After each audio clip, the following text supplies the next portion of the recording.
Alright, More Fun Studios, thanks so much for doing the most bombastic thing you possibly could have done, announcing that Arena Breakout Infinite is going to be coming to Steam and Epic, basically making me have to throw away my entire script for this video because now it's completely different. When I originally worked on this video, because we're going to be talking about the patch notes and the stuff that's coming with Season 3 that's publicly accessible, I was a little bit afraid that Season 3 was going to be really boring, because I didn't feel like there was anything that impactful or that different coming to the game. The only really big thing was the fact that Farm got another expansion, which we'll talk about first. But now, with the entire notion that this game's coming to 2 different storefronts, which it's gonna inject a lot of people into this game. Do you see how I stuttered when I said that? That's how excited I am. I can hardly contain it. This is huge for Arena Breakout Infinite, and it kind of changes everything. Then again, I don't know how many Steam players are going to stick to this game, because I mean, if you look at any review for any game ever, Steam players kind of play for 10 minutes and then leave a negative review and go on with their lives. This is coming from someone who has only played games on Steam, and I don't use any other storefront. But then again, when I leave reviews, I actually kind of tend to write a paragraph or 2. Anyway, so thanks again, More Fun. You're great. Let's talk about these patch notes. All right, so first up, new area expansion at Farm, Grain Trade Center, and Stables. In the Farm map, we observed that the Grain Trade Center only has 1 core building, which often leads to intense early fights due to players spawning nearby quickly converging. Meanwhile, the Stables area lacks sufficient explorable space and is overly open, making it highly risky. Through adjustment and expansion, we aim to provide a smoother and more balanced experience for players operating in these areas. This is pretty good for Farm. Farm from Season 1 to 2, for me, started as an unplayable map and slowly moved into a relatively playable map depending on your matchup, and adding more explorability and structures and different things in the Grain Trade Center and Stables is really big, because navigating those areas sucked. And from seeing Grain Trade Center and Stables during my very short time in the beta test server so far, I will say I feel like this is going to be helpful for people who like to PvP early. I avoid these landmarks, and usually when I'm going to farm, I'm only going there to quest. There's really no other reason to go to that map unless you like PvP, which I like PvP, but I don't like chasing it. I like it finding me. It feels a little bit more intense that way. So this is great. Grain Trade Center is a nightmare to spawn next to. Literally almost every game that I spawn there, I die within 30 seconds because the amount of spawns that are there. Now navigating past Stables is going to be even nicer because there's more explorable space in there, meaning people probably aren't going to be camping in the actual building and shooting you from that second store window where the safe is. Overall, I feel like this is going to give a lot of PvP players maneuverability in these areas and kind of making fights significantly less predictable. Because if you spawned on the right side of Grain Trade Center where all the computers are, someone's probably going to be coming from your left in the more machinery area and so on and so forth. Stables is always a nightmare as well because everybody rushes for that safe. So overall, this is really nice. This is really the only big map change we have this entire patch and this entire season. So at least it's good enough, but this isn't as big as the map expansion we had in Season 2. So this is where my concern lies. I feel like there's not that much in terms of gameplay map space, and I like to see that more than I like to see points of interest being expanded that I hardly go to anyway. But maybe I'm in the minority here. Maybe a lot of people go to those landmarks all the time, and this is actually great. Moving on, away from map stuff, we have 3 new guns added during this patch, which is becoming standard practice every season. More weapons being added is always great. This update introduces 3 new firearms: the cost-effective SMG PP19-01, the ZC807, a new 7.62 by 39mm option that balances controllability and value, and the AN94, which fires its first 2 rounds at an extremely high rate, offering a unique shooting experience. Based off of this, I'm kind of more excited for the AN94.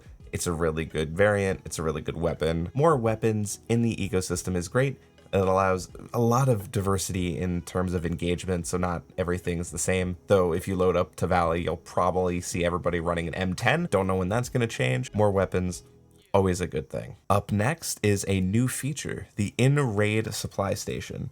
At the supply station, players can use out-of-raid coin to purchase in-raid supplies, including medical items, throwables, and some restricted gear. Note that items here are priced at twice the market value. This may be a useful option when you're running low on gear. I don't know how I feel about this. I feel like this can be kind of shady, and I don't know how it's going to change and impact the gameplay flow. I mean, if it acts similar to the gear station in the game right now where you can put stuff in, you have to get an operator kill before you're able to even interact with it. So I'm really hoping the supply station has a prerequisite to use it as well, or this could be really stupid. I mean, if you're in an engagement and you manage to make the other opponent retreat, do they just go to a supply station and spend their coin in order to buy more grenades even though it's triple the value or triple the price? And this kind of adds a new way to use your coin, and coin's already hard to get as it is. You can only get it through certain events like the one going on in season 2 or by buying it. So that's, I don't know how I feel about it. I'm neutral right now,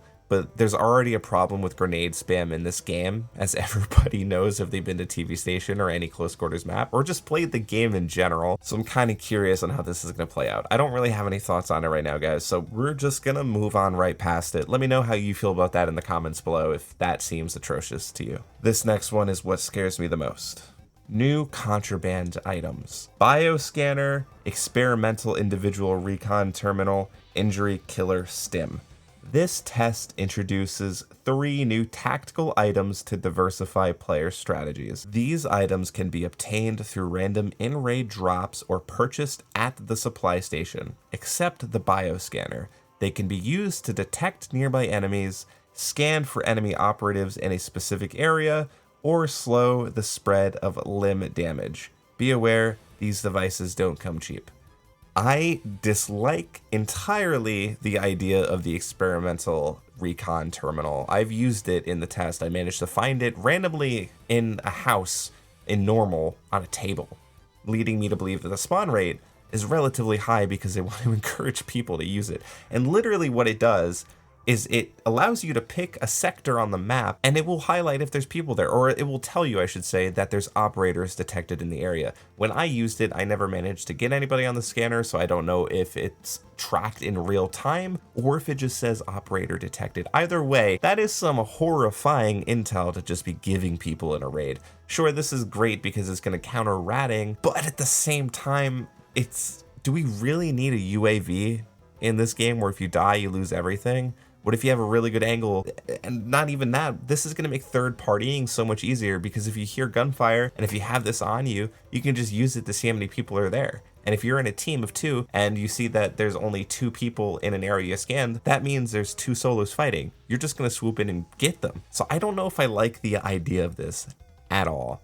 The stim is cool. I mean, I'm not opposed to more stims because there's not that many in the game already, and I don't think we're going to reach the point where we have a Tarkov problem where you have to make a decision in combat whether or not you want to use the 50 different types of stims in the game in a certain situation. So really, it's just this recon device that scares me. Wait a minute, actually, I take that back. The bioscanner also scares the crap out of me because it literally is just going to detect nearby enemies. I read it wrong the first time, so I'm sorry about that. The UAV is allowing you to select a certain grid on the map, but the bioscanner is close range if you're fighting somebody and you want to know where they went. I don't like the idea of any of these things being added in. I feel like it's going to kind of hurt PvP because the unpredictability factor could be severely limited. Even if these things are crazy expensive, this game doesn't wipe. Whoa, okay, we're going to pause for a second, and I just wanted to recontextualize my statement. I know I just said this game doesn't wipe and people are going to have billions of coin over time, but these items are only purchasable with coin, and they're only earnable through certain in-game events, certain in-game things, or by buying them with real money, I believe, because you need to use bonds for them, if I recall. So that's going to make it so not everybody's running one of these, but then again, you can just buy it with money, and then you can just be kind of overpowered with a huge collection of these things. Ultimately, we're going to have to see how they play out in the game, but just wanted to recontextualize my thoughts there because you can't get them with the normal in-game currency.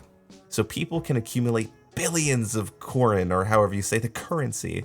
So I mean, unless they're 5 times the price of a thermal, this could be a problem. I don't think I like this at all. This one kind of scares me. They both scare me actually a lot.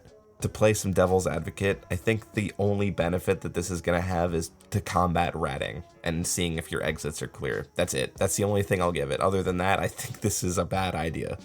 I think More Fun Studios was cognizant of the fact that this would aggravate a lot of people because they went ahead and did this directly after. 3x3 secure case. After completing seasonal tasks, you can receive a large secure container for free usable throughout the entire season. This will help you protect more valuable items and increase your chances of successful extraction. Now guys, this might seem all dandy and stuff, and you might be cheering, and I'm so sorry to have to smash your dreams. There's a key word here that they didn't say. They only said the duration of this is the current season. They didn't say the word permanent. So it might only last for season 3, which kind of sucks. The only good thing here is seasons can be kind of long, and at least for this season alone, you won't really have to fear about losing your reds, because previously you can only fit like reds in certain cases. This thing is huge, by the way. I've played around with it. It is very large. It's like about Kappa for Tarkov. So while it's neat that you're gonna get it as a reward for the completion of the seasonal campaign, I'm getting a little fatigued the fact that everything in this game has a time limit.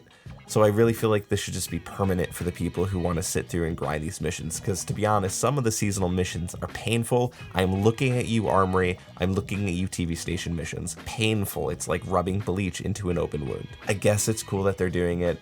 I'm interested to see how people respond to it being temporary, if it is in fact temporary. They just said the duration of the season, so we'll have to see how that plays out. Personal base update. Your personal base has been expanded. You can now build new facilities such as living quarters, intel post, and workbench to gain permanent in-raid or out-of-raid benefits.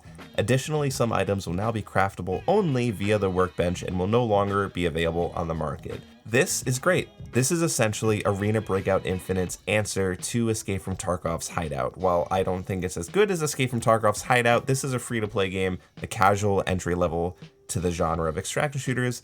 So this gets people accustomed to the idea of having a personal hideout they need to upgrade and where you can craft things. Also really neat, the fact that some items won't be available on the market anymore. I'm looking at you, red ammo, and probably thermals as well. And the fact that you can now craft level 4 ammo, the yellow ammo, in the workbenches as well, made the price of anything above level 3 in the market crazy expensive. I tested this with PS, and 120 rounds was $586,000. So we're looking at a meta where level 3 ammo might be used more, which is going to extend PvP fights, which in turn probably means you're going to be going through ammo quicker, because level 3 doesn't really penetrate anything, especially if you're in Forbidden. This ammo balancing in the economy is interesting, so I'm very excited to see how that affects engagements and what people are using in their kits, because I am so tired of people running red ammo in their safe containers. I've literally wiped many nakeds with Mosins with level 5 in their pocket, and I know they have more in their case because that just melts. So this is great. It seems ammo balance is getting the same treatment that thermals did from season 0 to 1, because before thermals were absolutely rampant, and now I hardly see them. So this is pretty neat. I'm glad for this change.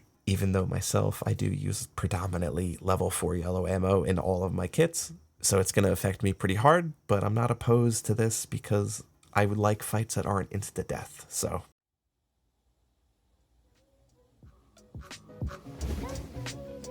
When you're loading into your next raid, you want to make sure you have the best and cleanest energy possible, so you're ready to deal with all of the situations about to come your way. A full 3-man squad? Ain't no big deal. An exit camper sitting at the exit? You got this. That's why I am proud to announce that I have a partnership with Dubby. Dubby has a fantastic formula for their gaming energy supplements, chock full of the essential amino acids and B vitamins that's needed to keep you in the zone. And it doesn't have any of the artificial colors or dyes, fillers, and no sugar. With Dubby Energy, you are able to stay on the top of your game without the crash, and come out with a higher extraction rate and with more loot in your pocket. So head over to dubby.gg, pick out your favorite flavor, and use code EMBER69 at checkout to get 10% off. And yes, I did in fact name that EMBER69. That was not random. There's some updates to the spectator mode as well as kill cam, so if you're spectating your team, now if they go into their inventory or view the map, it won't be a giant black screen for you to stare at twiddling your thumbs. And the kill cams, you can only view the kill cam in a squad after all of your teammates have been eliminated, so on and so forth. Loadout presets optimization as well is coming along in Season 3. Loadout setups are now more convenient New players can use recommended official sets to gradually learn gear selection, while veterans can customize their own presets or quickly reuse gear from the previous raid. This reduces manual preparation time before entering a match, making the startup process smoother, which if you are friends with anybody that takes 10 business days to get set up, I used to experience this in Tarkov, this is pretty nice. Just click and go, and this is great for new players as well because it even further flattens the learning curve, allowing people to get into this game quicker and easier. So I'm all for it, guys. I'm all for ease of use and accessibility, which this game and More Fun Studios are not afraid to lean into. My brain is blown. Accessibility being a core gameplay mechanic? Wow. No wonder why this game is still popular and talked about, whereas so many people are like, it's gonna die on release. Flame aside, this is great for new players, and also the weapon modification simplification is great for new players. Yo, did you hear that segue? That was great. To make weapon modding more beginner friendly under the simplified mode, when attaching stock, scopes, or other parts that require rail or adapters, the system will automatically install the necessary adapters. This helps new players more easily customize their own weapons. You can disable this mode for the more original experience. I prefer the original experience. I already thought the gunsmith was super simple as it is. I mean, if you find it difficult that you need to install like a 1.1 inch rail on the side of your gun to put a flashlight, I don't know if this system's gonna be helpful for you. I think you're too far gone, but I'm just kidding. I'm just kidding. I always thought the original gunsmith experience was easy as it is. I mean, it's just click and select what you want and you're done. But it's nice to know that people who are struggling with this will be able to get a mode that you can toggle that just makes it easier for you. I'll be happy with whatever they add to the game that allows new players to get used to the game and learn the ropes without unnecessary roadblocks and accessibility challenges. It's great for the game as a whole, and this is something the genre severely lacks in their understanding of.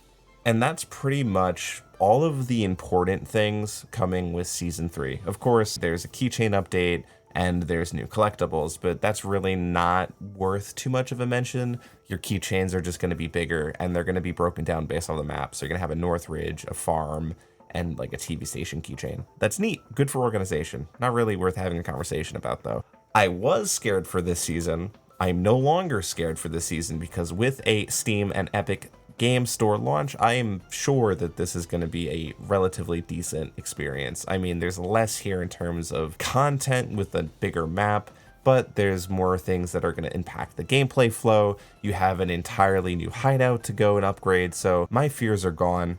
I think this is going to be a decent season, and I'm just happy we're getting some of these changes. Now, we'll see how these new items play out with these UAVs and the bioscanner. I'm, like I said, personally a little hesitant to be excited for that, but only time will tell if this goes down well or not. We'll just have to see.